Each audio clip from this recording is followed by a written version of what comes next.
As a magically aware person, I might be able to activate my DNA. I might be able to remove other blocks. I might be able to see now my past life, right?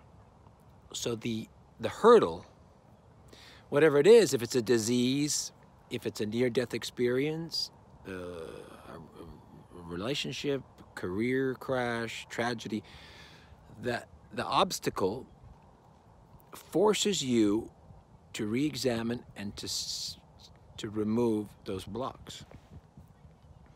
And that awakening allows you to further remove, hey, there's more blocks and there's more, all of these things were hobbled. I wasn't aware of it, right?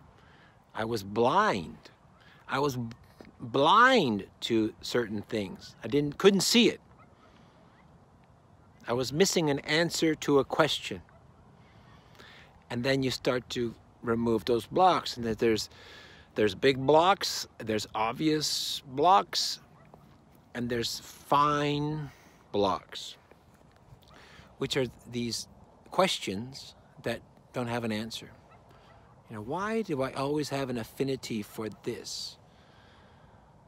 Right? Why have I always done this? And there are answers to that. And those, when you search, when you investigate, and when you understand, you can remove the block. Hobbling, it's, to my understanding, it's a very standard procedure that everyone comes here hobbled. The incarnation into the physical body is hobbling itself because it's so limiting.